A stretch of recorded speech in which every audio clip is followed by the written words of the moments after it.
Today we're taking a look at this new 4K 5G Wi-Fi dash cam. This dash cam also offers touchscreen and a G sensor. Before we get into all of that, I do want to show you how you're going to install this dash cam. This dash cam has been sent to me free of charge so that I can provide you with enough information to help you decide if this is the dash cam for your vehicle. So here you have your user manual. You will want to keep that on hand in case you run into any issues, and this will also explain to you how to get the camera set up. We have the electrostatic films. Here is what the camera looks like. Very nice looking camera. This is going to be your touchscreen. This camera does also come with a pre-installed micro SD card, 64 gigabytes. This is your power cable to the dash cam. And then you have these clips, an extra adhesive, and this tool to help you with the installation process.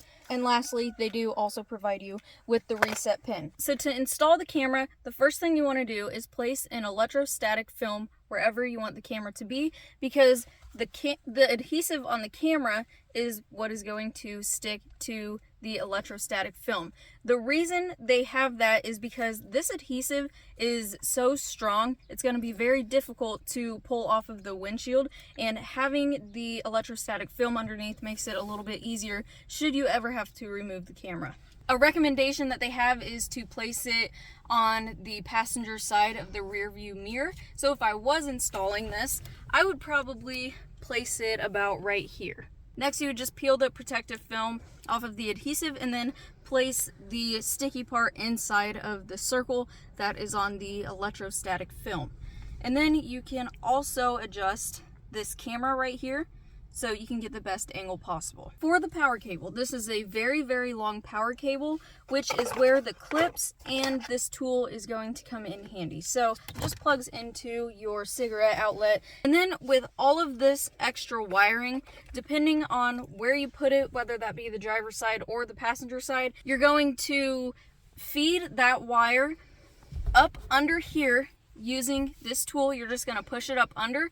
You're going to have it go down, and then you're going to have it go across your floorboard. Again, pushing it in with this tool and using those adhesive clips to clip it into place in the looser spots. So for me, if it was on my driver's side, I would push it up through here all the way down and just kind of outline the vehicle until it gets over to the cigarette outlet. The next thing you need to do is download the PEZ-TO app.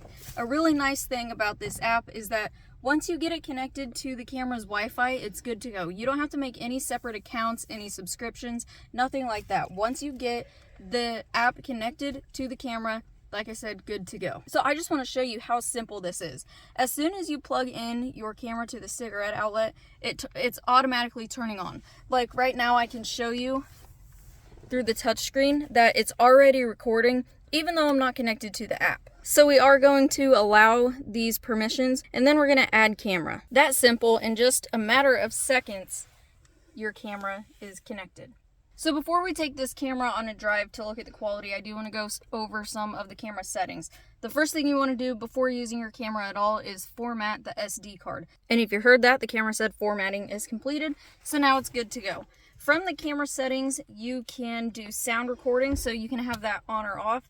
Speaker volume, video resolution, loop recording duration. What that is the continuous loop of how much the camera is going to record. So there's 1 minute, 3 minutes, and 5 minutes. So every 1 minute, the camera is going to restart. So in your camera gallery, which we'll look at here in a little bit, it's going to be full of 1 minute clips throughout your whole drive. You have an anti-flicker, exposure compensation, timestamp you can have on and off. You have the collision sensing, you can have that off, low, medium, or high.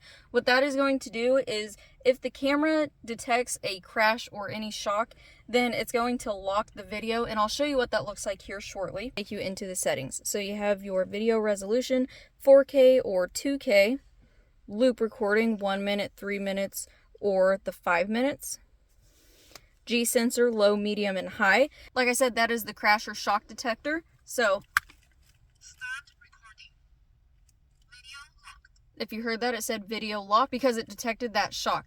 So say if it was up here and I rammed into something, someone ran into me, the video would lock just like you've seen here. Have microphone off or on, speaker volume, screensaver timer, Wi-Fi frequency, and then the support email. So just some basic settings. We're going to go ahead and take this on a drive and check out the quality. Then we'll go back through and look at the gallery.